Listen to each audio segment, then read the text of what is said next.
Hi, my name is Antonis and I'm the painter of this video.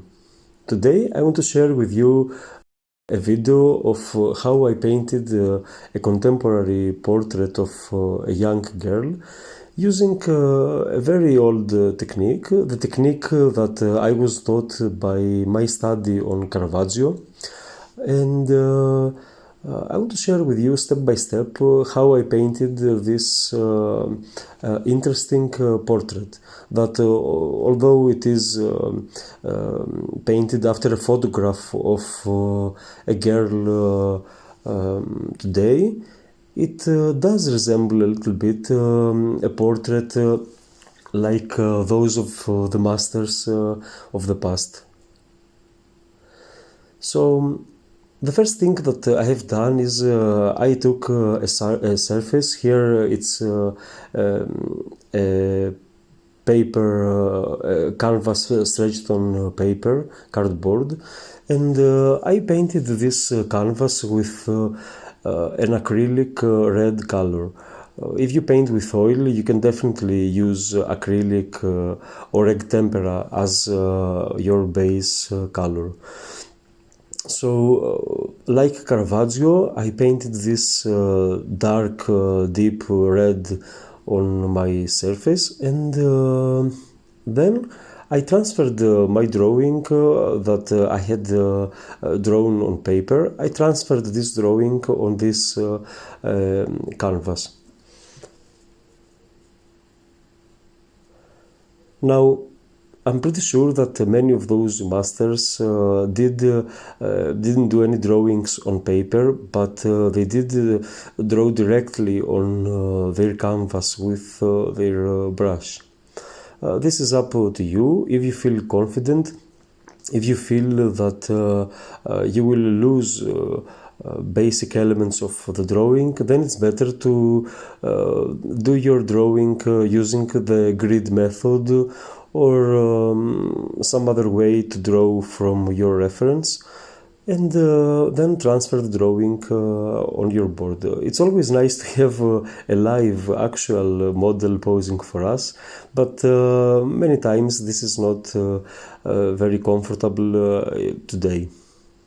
So after I transfer the drawing on my board, using of course oil as my medium here, I will start by covering the darker areas, the darker elements of my reference.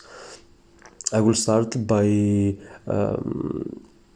adding some dark shadows on the cheeks, on the part of the face where the shadow exists, and then, of course, the facial characteristics. At this point, I'm painting very loosely.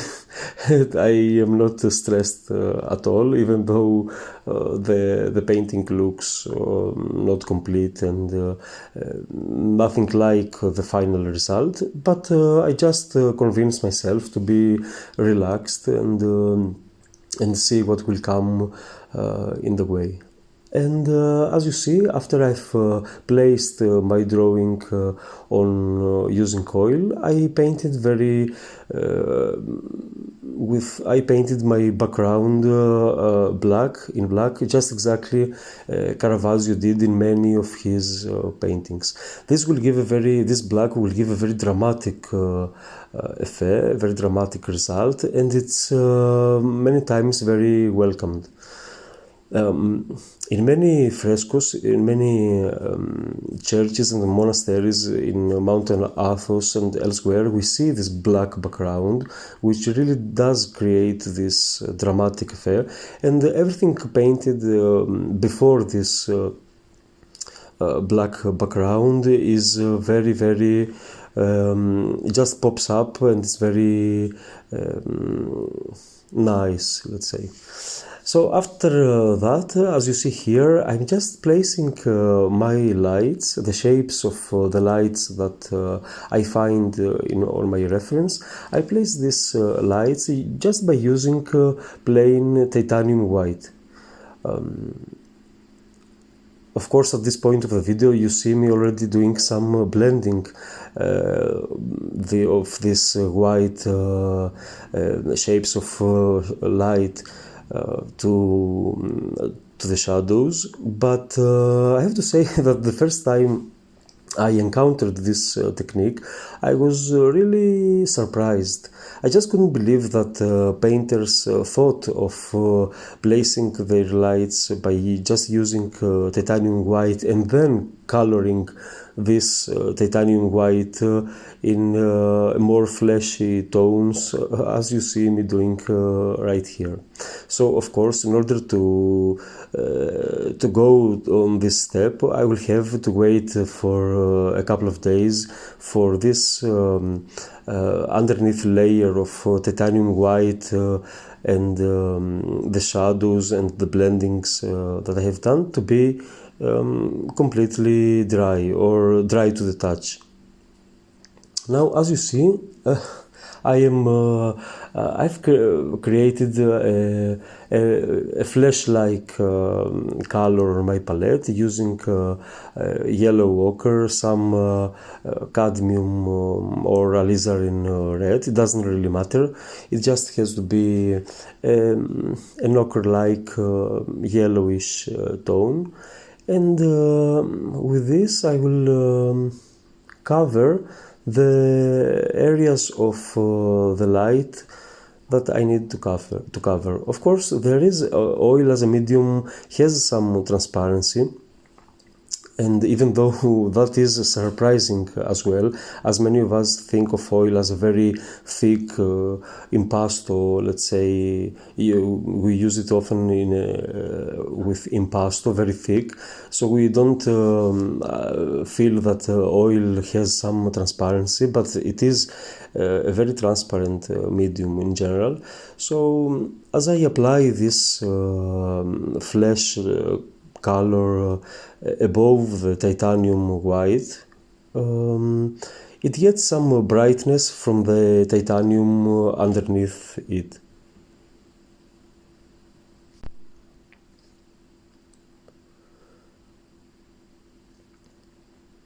Of course, I forgot to say that on the previous steps I just use my colors from the tubes. I mixed, of course, these colors, the shadowy colors, I mean, the colors I used for my shadows, for my facial characteristics, but I haven't added any oil medium in them. If I want to make these colors thinner, I will use turpentine or some spirits, some white spirit to thin the colors, the consistency of the color down. At this point, I will not use any medium, any extra medium as linseed oil or any other. And now you see me after I've applied this flesh tone on top of the titanium white. Now I will again start with doing some blendings and some I will try to smoothen, let's say, the bright light areas to the shadows. For this, I've created a darker flesh tone that is warmer as well. I have added a little bit of alizarin red, maybe also a little bit of green, just to make things not very bright in terms of color. I will bring the colorness, let's say, of the reds or of the red ochre colors, the fleshy colors, a little bit down by adding colors like green or blue, especially in the areas of the shadows, just a little bit to bring these colors, make these colors more natural, let's say, in the way they appear. And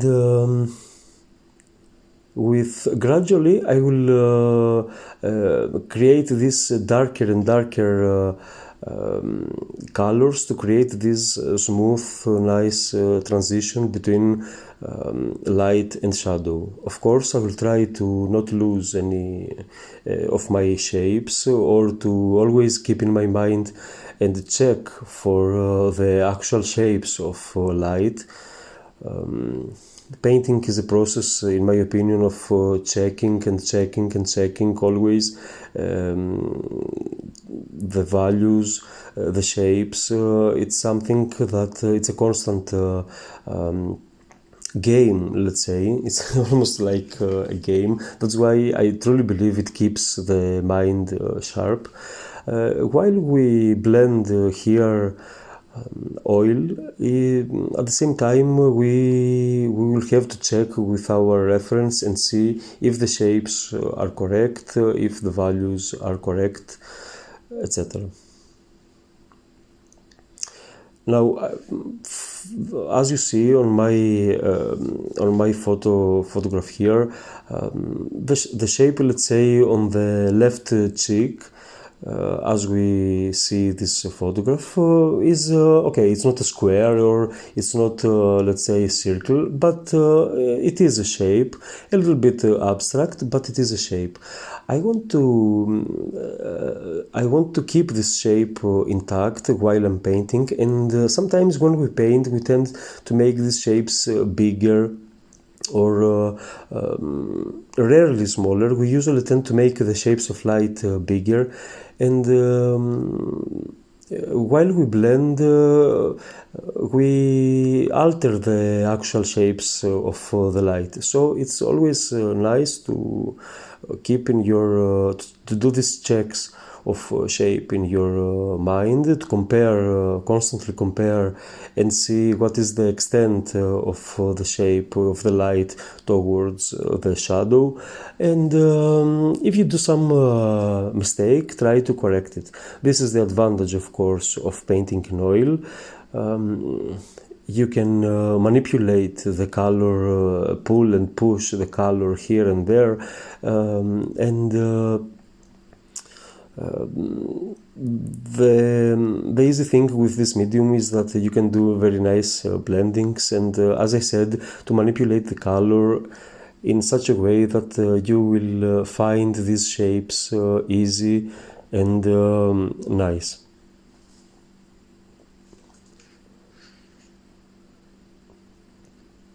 Another thing that you have to constantly compare when you paint is, of course, as I said, the values, how dark or how light something is. Sometimes we tend to make shadows more bright than they are. We are afraid to go as dark as something actually is. And this is something that you have to always keep in mind. Don't be afraid if something is not as dark as it should be, then the whole painting will look a little bit flat. It will look not as deep or dramatic as it can be. So do not be afraid to do comparisons and find the actual values of the colors.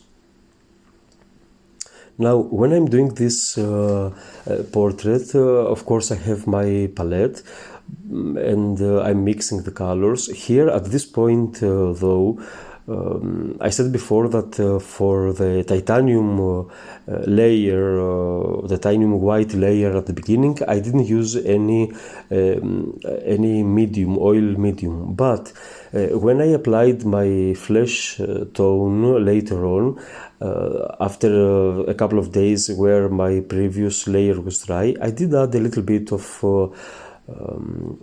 oil medium on my palette, just a few drops in each color paddle that I use, very little, and of course turpentine oil, just to thin, if I want something to be thinned down.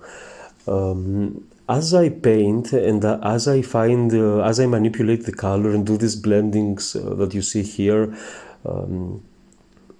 I do add more and more linseed oil on my palette, not extremely, not too much, but I will just add as much to make sure that Each layer I add of oil color is more fatty, let's say, has more oil than the previous one. This is a general, very basic rule in painting with oil. We move in layers, we add colors that are from thin, which have thin consistency to fatter, thicker consistency, and colors that at the same time have little oil in their ingredients to more oil. These are two parameters that you have to have under your consideration when painting. And during all this time, as you see, it's just manipulation of color, moving color around, do these blendings. And I have to say that something very useful when I'm painting in oil is having a piece of cloth on my other hand, the hand that I'm not holding the brush, where I often wipe my brush, and then I can dip my brush into oil and turpentine and just do more smooth blendings, just to keep, if I want a portrait that will be thin in its presence without too much impasto, too much thick brush strokes, I can use a lighter brush by wiping the brush on my piece of cloth.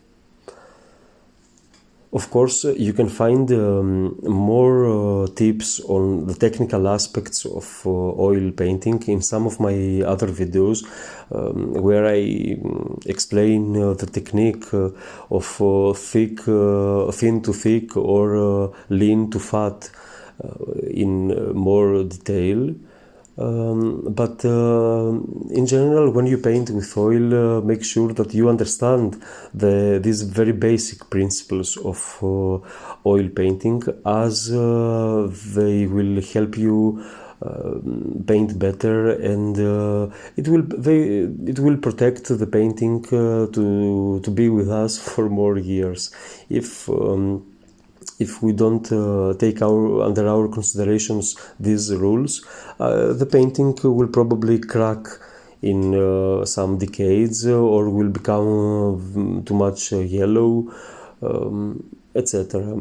So it's nice to understand these basic principles, and after you understand this, it's just a matter of your expression, your experience, how you manipulate color. Of course, here I don't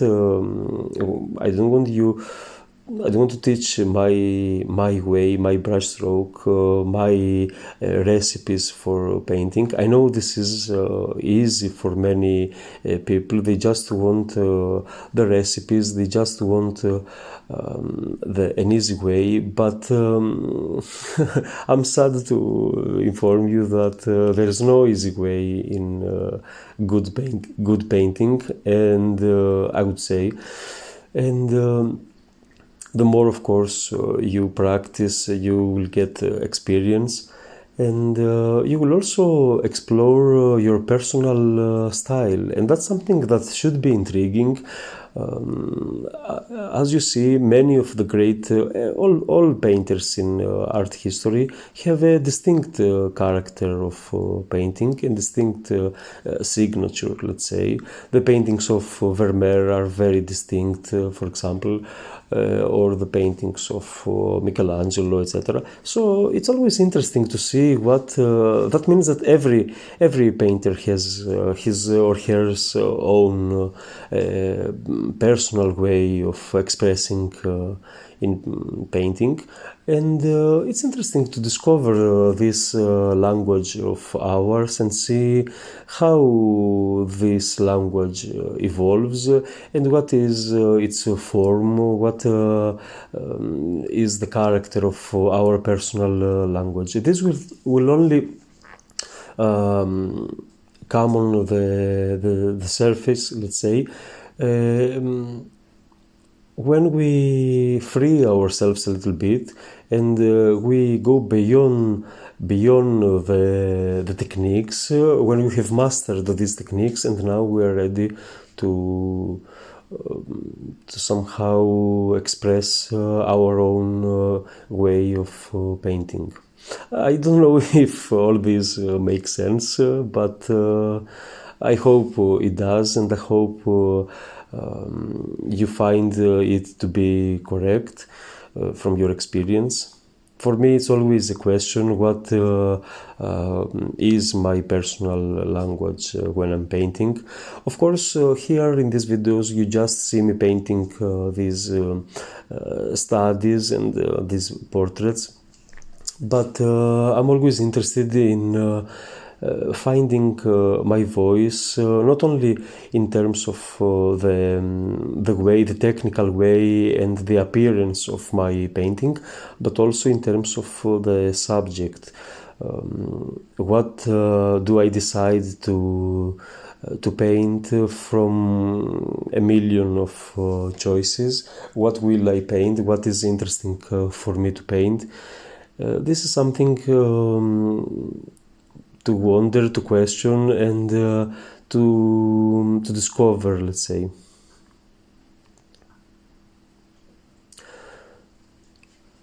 I hope you know what to paint and you have found your subject, and it fills you with sense and pleasure.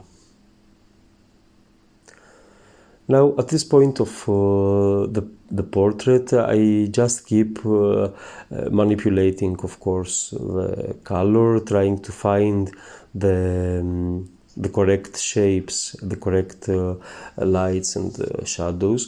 Don't really be scared to not use any recipes. Just watch your palette, try to feel and to understand how you will make a color more warm, more dark and warm, more dark and cold.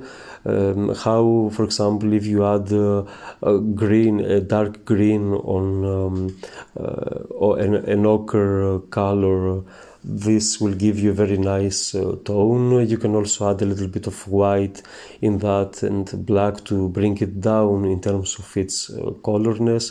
But in general, try to not be too much scared, let's say. I will use this word because we often, as painters, are scared of the process. Try to be bold and let's say humorous when you paint. At least I try to say this to myself, that I have to have somehow humorous attitude towards the process of painting. It's not something extremely important, existentially, let's say, important. It's just, we paint a portrait. So our existence doesn't, let's say, rely on that. At the same time, of course, sometimes our existence does rely on on painting. This is how it feels, that we have to paint extremely well, and we have to paint the best painting we have ever done. But in reality, it's not the case. This is just this notion just makes us lose our freedom, and it's often nice to be more playful, more whimsical. I don't know if that's the correct word, but I love that word. To be more whimsical and just move colors around and see what will happen.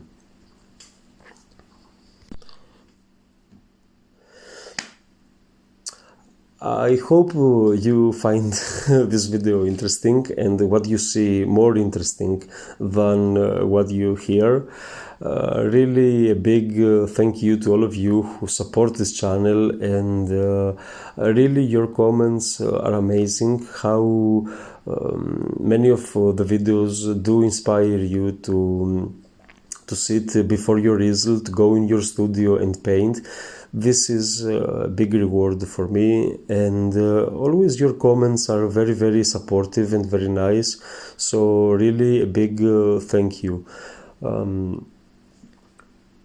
This is to share thoughts on painting, to share, to express myself, not only as a painter, but also, what's going on in my mind when I'm painting. To also give you some insight in terms of what a painter thinks when he or she paints, And I don't claim to be, of course, by far, a fantastic, great painter or anything like that. But I do love this process. I do love painting, and I'm always approaching painting as a student. This is something that really frees me, and I don't know, I really enjoy perceiving myself as a student, that there's always something new to learn, that I'm working with a subject, a way of expression that is infinite. You can never say that I have mastered painting, because really painting cannot be mastered, and you will understand this the more you paint, the more you will feel that. So I don't feel like a master of painting, far by that, but I do enjoy painting, and I do find that this is in my core. Painting is in my core, and I really like to express these thoughts and these ideas within this channel. I'm so glad that there are people who do understand, and we do communicate through this channel. So again, a big thank you. Moreover, I live in a small village, and there is rarely an occasion for me to talk art with other people, to express my artistic life. So it's always surprising and nice to express this via my channel. Of course, there's always my dog Lukumi here, who listens to all my ramblings. Anyway, so as you saw here, I've painted the eyes little by little. I tried to do some nice blendings. In general, I would say try to keep things simple and see how it will go from there. When I was younger and I was to do the reflections in the eyes and paint the eyes, I was trying very complex brush strokes, very complex blendings right then and there.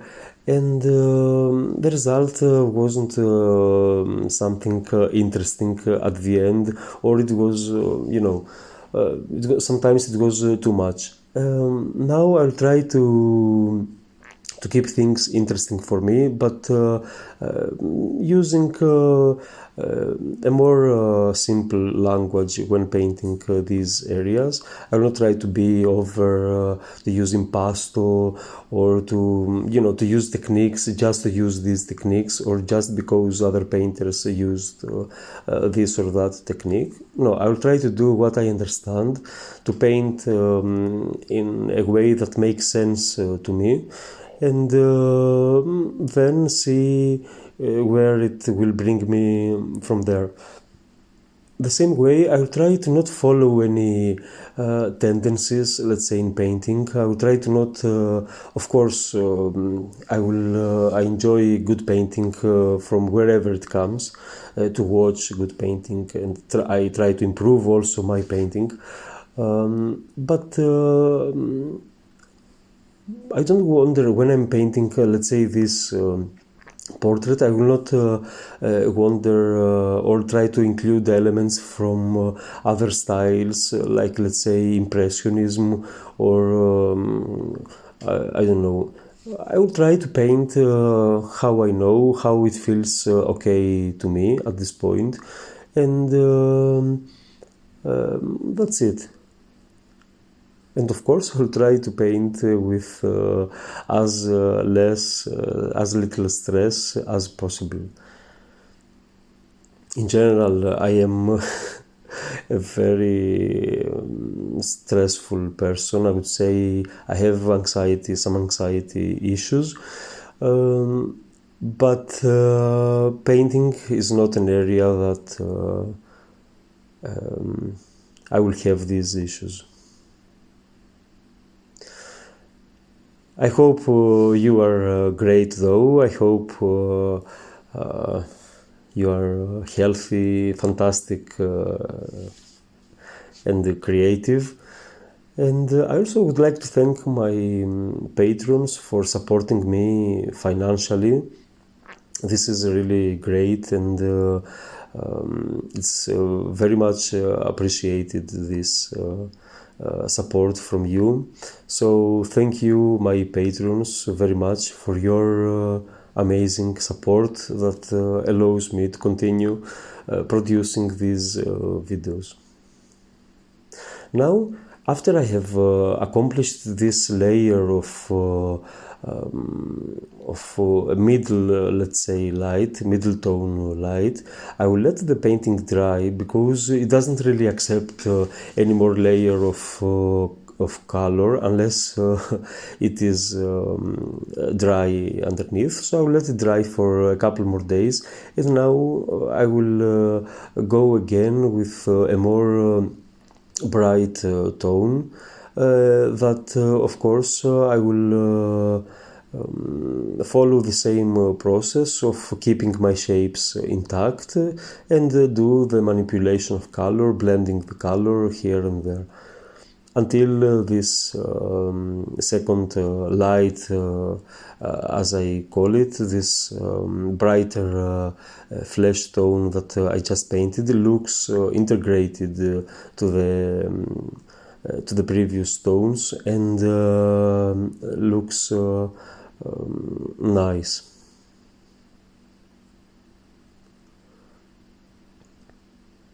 I use I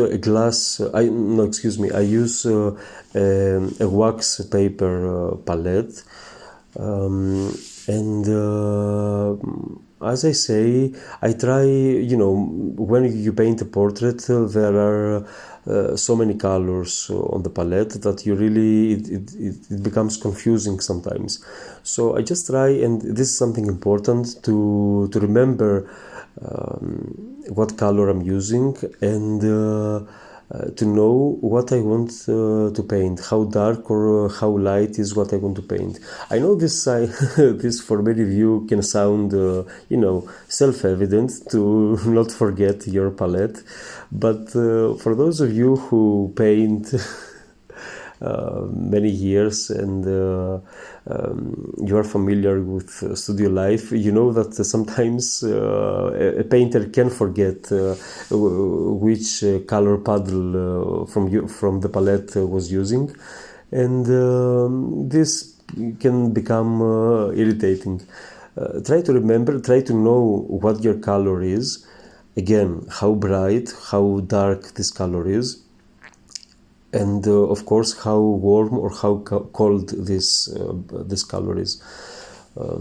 Try to, and of course it's always good to know how to alter a color, its brightness, its character, its hue, its color, and how to make it more dull a little bit, or more bright, more warm, more cold.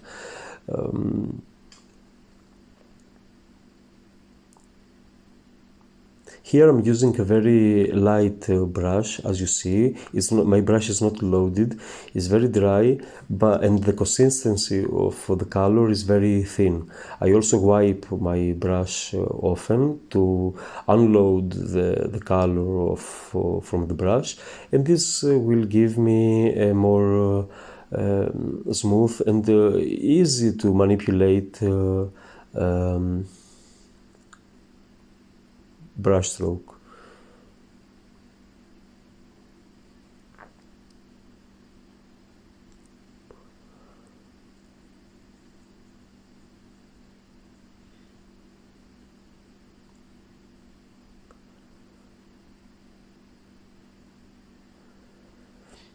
The more bright I go, the more I will add a little bit of linseed oil in me to make this color sit nicer on the previous layers.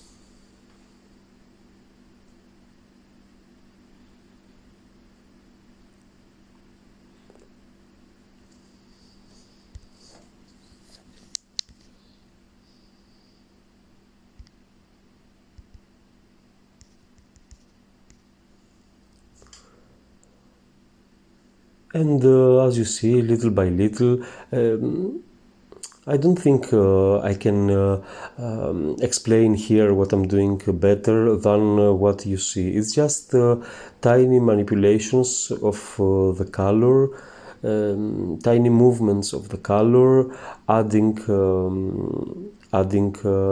darker in value colors, darkening some areas, lightening some others, warming some areas, colding some other areas. So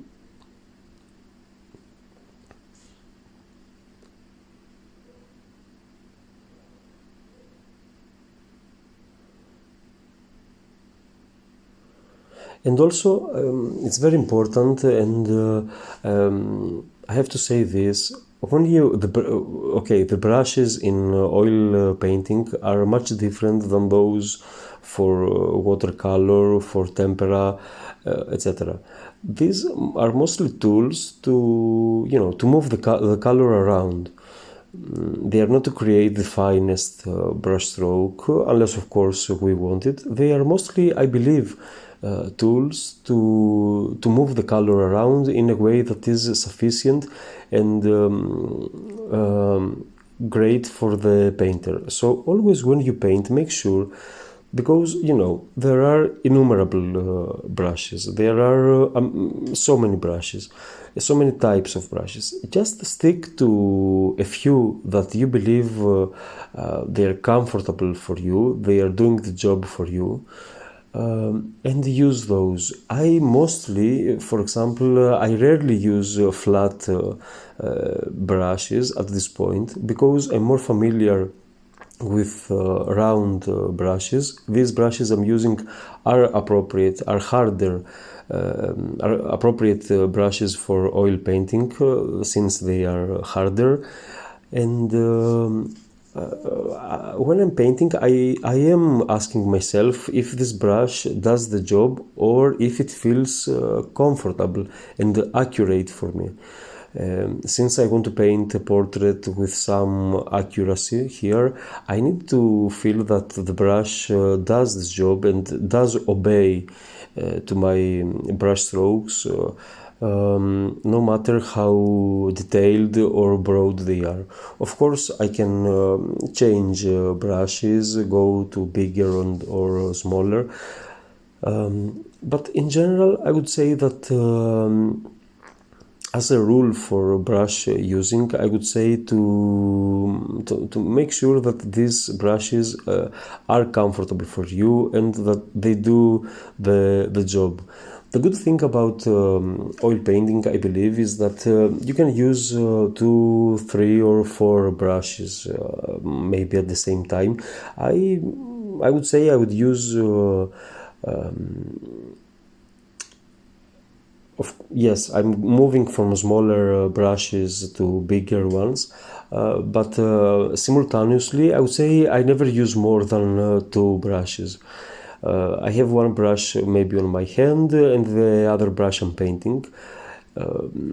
Sometimes in oil, and that's a good thing, you can just wipe your brush on a piece of cloth and dip that same brush in another puddle of color on your palette and use that same color very easy. You don't even have to rinse the brush in turpentine. So yeah, as a general rule, just make sure that you are comfortable with your brush and that your brush does obey your instructions.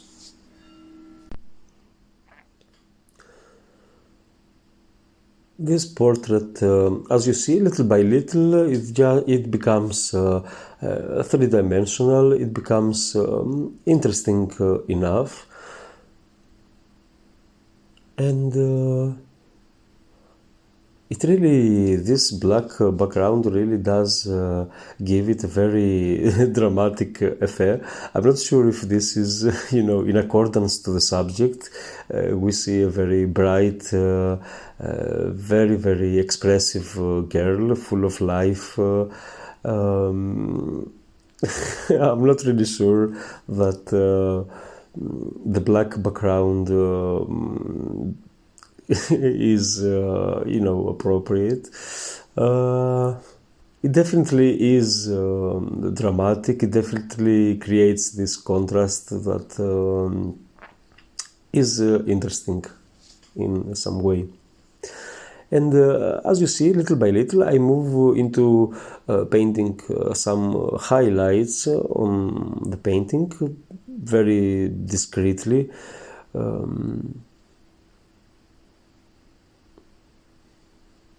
And I don't just place these highlights on the painting. I will try to blend those a little bit, to keep, of course, to keep them visible. But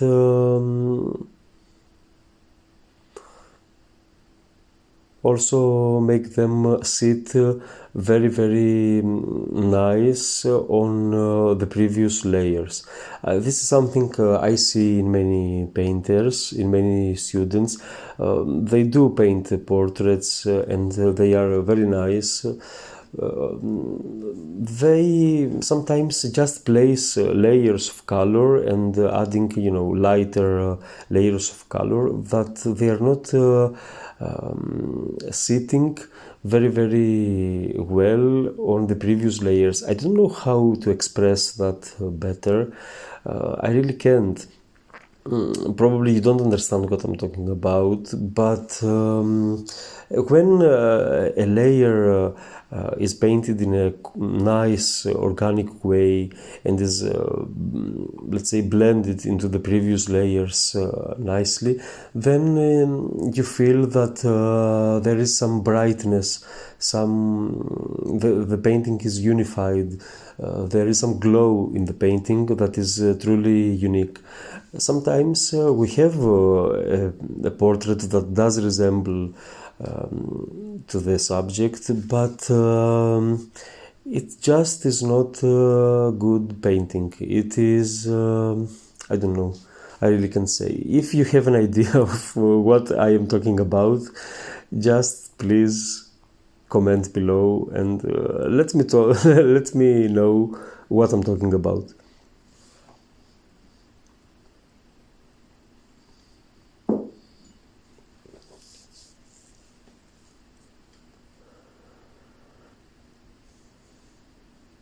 It's always also nice to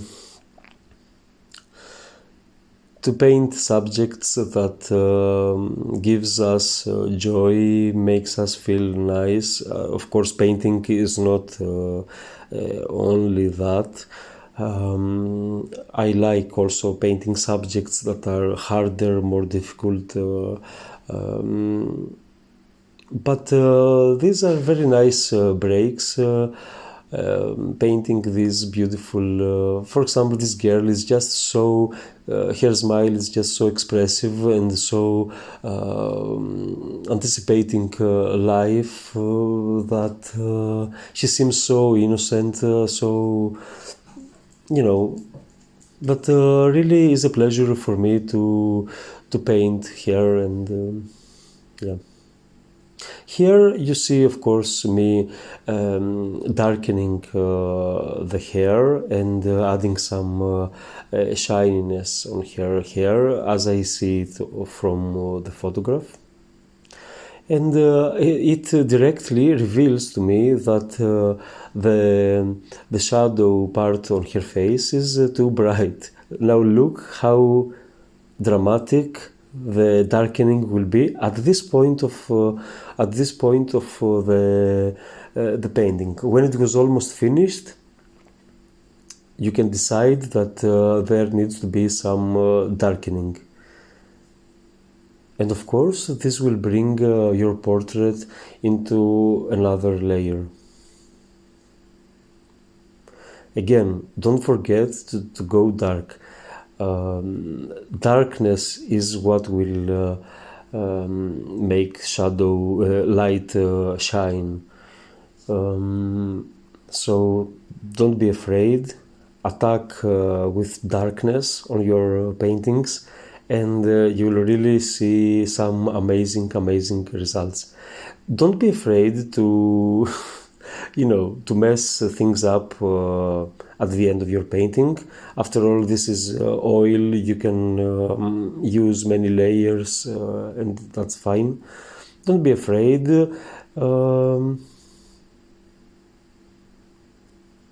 And you will really see a lot of improvement in your paintings.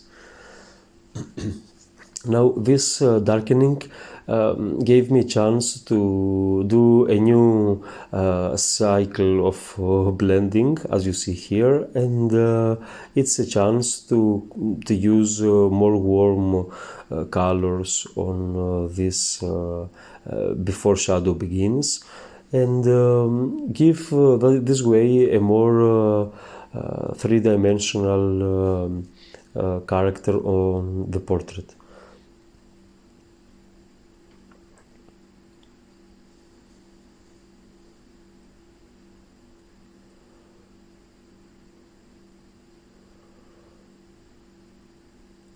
You have to always do these comparisons, as I said before. I would say the word comparison is very important in painting. Just compare, for example, how dark is the shadow area of the face in comparison to the blackness of the hair. Check this relationship on your reference, on your photograph, and just transfer that same relationship on your painting. This will give you comparisons will give you the answers that you search for. Try to do these comparisons, or let's say how smoothly is the transition between the hair on the forehead to the shadows of the forehead. How smoothly do the hair blend into the shadows of the forehead? And these questions, they will lead you into better painting. Just do these comparisons, mostly in shape. What if the shapes are correct? Is this shape of light the same shape that I am painting? Make questions in terms of value. Is this as dark as my reference? And also questions about and corrections about blending. Does this blend as smoothly or as abrupt as I see it on my reference? Do these corrections, answer these questions, and truly you will see a lot of progress. Here I'm doing these final highlights, and I also blend those using a brush after I add the highlight, the paint, after I add the color on the portrait. I will do blending with a very light brush. I mean a brush that has no color almost on it, and I will just use almost a dry brush to to spread the color evenly and nicely. I hope I did. I hope I didn't really confuse you or tired you with this big video. I hope you are well. Please do subscribe if you find any value in this video. If you feel like supporting this channel on Patreon, please do so. And for me, know that it really is a pleasure to communicate with you and share with you these thoughts and techniques. Let me know in the comments. It's always nice to find your comments below. Let me know in the comments if you have any questions. I try to understand, but you know, life is hectic. I try to answer your comments as much as I can. But even if I don't, I read them, and I read all of them, be sure, and I really enjoy them. Be healthy, be creative, and I will see you soon with another video tutorial. Bye.